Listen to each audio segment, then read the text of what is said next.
I bid you all good morning, good evening, good night, wherever you may be watching this transmission. It is I, Mike Martins, broadcasting from Merritt, British Columbia. And today we're going to do a little Australian wrap up of what's going on. We usually cover mainly the housing market, but there's a lot of things that are happening with the housing market, including this headline. You won't believe it. I think it's from today. You're not going to believe this headline. Things are not going well down under. A lot of politicians basically sold out to highest bidders. Australia is struggling with a lot of the big casino they got there, and I'm not talking about a physical brick and mortar casino. I'm talking about money laundered through Australia, via real estate in the billions. Canada, they're kind of gauging it at 200 billion laundered in a couple of years through Canadian real estate. So that's about 200 billion. Australia has in and around kind of the same population, kind of, but they're limited with cities like Canada. Canada and Australia are very, very similar when it comes to lack of major cities. Lots of open land, open spaces. Canada is the same thing. Either it's too cold, or in Australia it's too dry and arid. Things vary, right? But it's almost in the same bowl of same basket of countries when it comes to lack of infrastructure, right? You go down to the United States. Americans watching this, oh, Mike, we're struggling. No. Americans have no idea the amount of highways, major cities. I think the state of Texas, you could hold me on this one, has more major cities than Canada and Australia put together. I honestly think wholeheartedly that Texas has more. If not, maybe Texas, and then maybe the state of Florida would have more than both countries combined, right? And the state of Florida would fit in a quarter of the province of Ontario. So the landmass is limited, right? But still, they got the population, they got the numbers to actually create some sort of an economy, a movement forward in money, right? Well, here it is, guys. Watch this. Australia is one of the last developed countries actively considering new coal-fired power stations. This article was, what 2 hours ago? That's a photo for 4 days ago. 4 days ago. Okay. But the photo is from 2017 of our man, Scotty Morrison, who's usually in our chat room on live Mike in the Night. So on Saturday nights. Australia is almost on its own among countries with developed economies still seriously considering building new thermal coal fire power projects, analysts say. The prospect of supporting a new coal-fired power situation fuels division in the coalition government. Well, they keep pushing carbon credits on all these countries. Global warming, this, that, climate change. You know what? I have to find my electricity bill. Guys, there's a video on my channel. Type in gas bill search my channel for gas bill. I paid $120 carbon tax every month. Carbon credits. I'm saving the world, essay. But we have limited coal and carbon footprint here in Canada. But we don't even have the population to make an impact. But anyways, I'm not even going to go there because I'm not going to get all riled up beginning of the video. Maybe I'll get riled up later. Federal government last week promised $4 million for feasible study into coal station in Collinsville in North Queensland. The announcement came as some politicians push for a greater focus on coal, while moderate liberals want stronger action on climate change. So there you go. You keep stuffing this. So they keep stuffing this. What the good thing is about the carbon credits and all the bills we're paying? Even if we want 1 quadrillion% green and we're all singing Kumbaya, guess what? They're still going to charge us that because they have deficits to pay. Where does the money go? It probably goes to Al Gore's airplane. Hey, man, that's a good rhyme. Property markets reel from CV outbreak as Chinese investors pause transactions. So now Australia's suffering because the foreign money isn't dropping in anymore. Thailand, USA, and Australia, some of the preferred destination of Chinese property buyers, are witnessing a lull in activity. China Real Estate Association's decision to temporarily shut down sales offices in the mainland to prevent the spread of the virus has also made it difficult for investors to buy properties overseas. Now, this is going to be the true make or break. They're trying to lower rates. Australia lowered rates Threefold, 3 times. Why? Because the Australian proper cannot get into their own markets. So they all move to Hobart or Darwin or Perth or wherever they can, right? So they've done that kind of stuff just to try and mass exodus their major cities to get into more affordable areas. Well, the affordable areas are spiking in price. The locals that live there can't afford their basic necessities anymore because their rent's going up, and a lot of rent evictions are happening where people get kicked out because they get charged somebody from Sydney more money for rent. That's happened across the whole entire west coast of Canada and the United States. Well, Canada, Vancouver, all the way down to San Diego. Here I come. Now, how does that work? Well, people living in Oregon, people living in Seattle, Washington, they keep saying that, oh, it's the techies. No, it's not the tech coders. It's not the people that do coding. No, it's none of that. They're all moving out while foreign investment is moving into Seattle with big numbers. Since Vancouver put in the foreign buyers tax, everyone went south of the border to greener pastures. Woo! Blame the tech industry. Yeah! Any industry that's left there. Yeah! Even if it was what industry? We got Amazon. Let's blame Amazon now. Whatever we can blame, right? Overseas property markets are feeling the pinch of the outbreak of the deadly CV in China, with inquiries from mainland buyers slowly taking a step back. Woo! That's what happens when you sell out your own people to rich investors. Don't worry, Australia, it's not just you guys, because Canada is doing it too, and we're bringing in 500,000 wealthy investors per year to slowly trickle us out and phase us out. Why? Because a lot of the Chinese and mainland China are already programmed from birth to follow rules and stay in line and kind of, that's what they, oppression in China. Oppression. It's an oppressed country.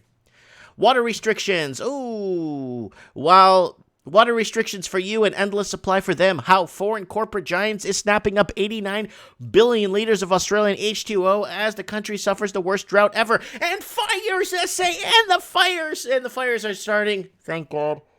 Thank you, Jesus, for fixing that. Singaporean company is selling Australian water for $490 million to a Canadian fund. It comes to the tightest ever water restrictions are imposed on worried citizens. If you tried pulling a stunt like this, let's say in countries like Mexico, or there's some countries where, oh, you want to open a company selling our water? Okay, first you got to fill out these 3,940 forms. And then we'll consider it. It is a possibility. There's a 98% chance we won't. It's like trying to buy property in Mexico. You need to be Mexican to own there. There's just so much protection, safety nets in Mexico. Mexico will be Mexico 100 years from now. My great-grandkids will probably be looking at this video and saying, wow, great-granddaddy knew. They'll probably be saying this in Portuguese. Yeah, Mexico still exists today, 100 years from now. Why? Because they're protecting their sovereignty, their people, their language, their everything, their culture, their food, their music.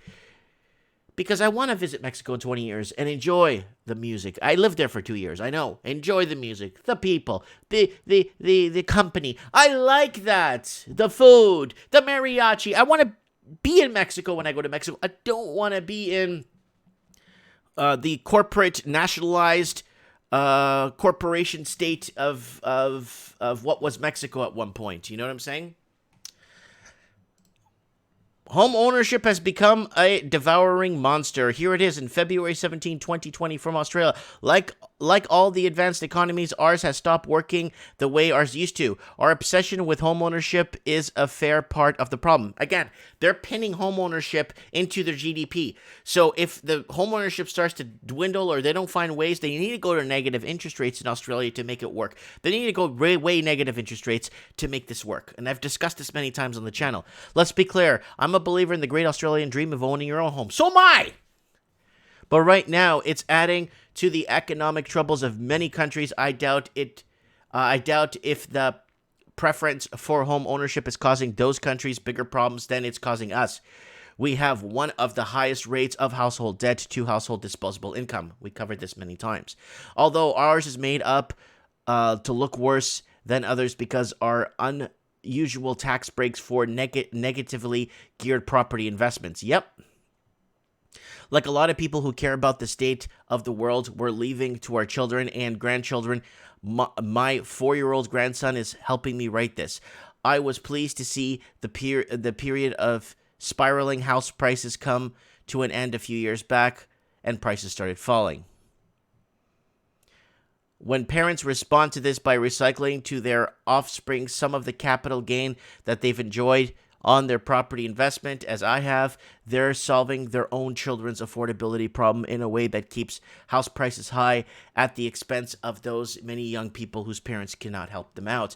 So they're seeing this huge, massive problem with home ownership. If you guys know my channel, all I talk about is home ownership here when it comes to trends in the housing market. Look at that, 3-hour shows, 2-hour shows, talking about housing, and people calling in from all over the English-speaking world. Chinese investment in Australia is down 36%. It's time for more balanced debate about the national interest. Yeah, maybe we should start investing in our own people and put money in the hands of the workers so they could actually gain confidence and go out and buy what they want in houses. Maybe that might work. Maybe we should be more like Mexico and actually taking care of our own people and sovereignty and language and culture. Then maybe we should just do what Mexico does. And I think Mexico's doing a good job. Chinese investment in Australia fell 36% in 2018 to a $8.2 billion U.S. $6.2 billion from $13 billion to U.S. $10 billion in 2017, according to the research KPMG at the University of Sydney Business School. This is despite Chinese investors still generally regarding Australia as a safer, more attractive than most other countries. So 2018 need to be a turning point, but it is cause for reflection. Yeah, well, cause for reflection is the more people that come in are going to want Australia to become like the country they left, and that's just how it works. And eventually it will become severely... Australia is already heavily socialist, but it's going to become heavily Bernie Sanders versus Stalin/Mao, and socialist with a little twist of... I don't know, man. I'm just throwing that out there.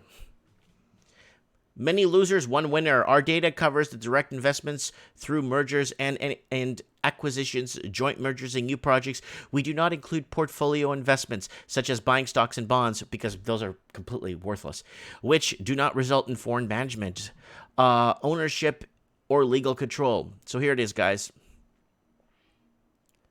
Healthcare, infrastructure, Chinese DBI industry, percentage of total, mining, energy, so renewable energies. So here it is, accumulated of Chinese investors in Australia. This is it in U.S. in billions. So U.S. is balancing competing concerns. So they're trying to get this balancing act to work. At a time of global uncertainty, Australian politicians, bureaucrats, business leaders, educational organizations, and others must work quietly and respectfully with their Chinese counterparts to allow community concerns to consolidate Australia's reputation as a welcoming and proactive partner. But the thing is, people from Australia, I don't think they're really welcome in China. That's the thing. Oh, my friends, yeah, but they're probably born in China and live in Australia. You know what I'm saying? So I don't know what's happening, but that's falling apart at the seams. Australia's vast household debt to economic milestone.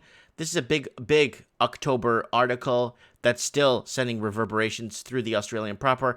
This is from Macro Business. Go ahead and check them out, guys. Over the June quarter, Australia's household debt hit a record of 191% of household disposable income after roughly tripling since late 1980s. There it is. Tripling.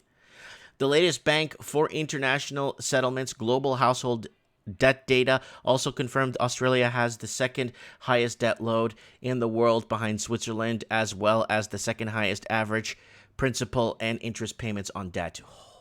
Blended rate. You got a blended rate there. You got a mixed rate. You got a bag of goodies there. That the debt collectors are just enjoying this, you know, whether it's a debt collector, as in one of those debt collectors that actually call you to collect on a debt, or whether it is they're booming right now, a collection agency. They're booming, and it breaks my heart to see that. 90% of nearly 55,000 respondents to ABC Australia's Talk National Survey rate household debt as a problem for the nation. On an individual level, 37% of struggling to pay off their own debts, with almost half of millennials reporting that debt is the problem for them personally. Millennials that didn't even get the house yet already have the mortgage without the house. They already got the cart without the horse. You got to buy the horse first before you buy the cart. So here's the deal, guys. Australia's been so bad that banks are making arrangements with food banks so people could buy their food because they can't afford to buy food. So they're making arrangements with food banks, and they're getting vouchers at the bank to go to the food bank to take away even more poor people's food that didn't buy into this. Well, Mike, if they bought a house, how are they? Well, their house broke. They used their homes as ATM machines. They took on more debt. The bank goes ahead and signs off on this debt that they know they can't afford to pay back. And a lot of these guys looking at these people's credit scores would say, this guy's going to fall apart in 3 months. But they let it go anyway. Why? Because they want to bring people to their knees. Australia faces multi-billion-dollar economic hit with strong climate action. Again, now they're going to hit people as a business as usual. Approaching to tackling climate change would cost the Australian economy at least $29 billion a year, new research shows. I'm not even going to go into that because I'm paying my way. I'm paying these carbon taxes and everything on my gas bill, which I did not vote for. I did not elect to put into my bill. So I'm paying $1,200 per month. Then with my store, I'm paying about close to $2,200 a year in carbon taxes. About $2,200. It's like a bad cell phone plan. So anyways, there's no opting out of this bad cell phone plan unless I die. You know what I'm saying? But that's that, guys. Anyways, guys, don't forget to join the channel right here. Come on live to Mike in the Night. Mike in the Night's been a hit. Look at this, 3-hour shows. Go there and catch some back shows if you can. This weekend show was just enormously, overly well. We did really well. Had a couple of hundred people watching live. Trends in the housing market, where we cover the entire every Wednesday night. That's Thursday in Australia. Mike in the Night Sunday around 2 p.m. in Australia. Rants and Lifestyle, we just discuss this kind of stuff, and housing from the UK to the US, and all the just discussing what's going on in the markets. Please join the channel right here and support this little outfit. And also, guys, go ahead and buy something right here. Mike in the Night. Lots of Mike in the Night stuff and Morning Coffee with Mike. Lots of channel swag. Lots of cool tees and hoodies. Real cool stuff if you want to jump on and support that way. And go ahead and message me on Facebook if you need to. And I'm also on Instagram. You can find all the links on top of my page right here, all right there. Go ahead and message me. I'm welcome to receiving messages from anybody. Thanks for watching, and yeah, let me know what you guys think. I will be reading these comments. And big hug, lots of love, and lots of support to my friends living down under.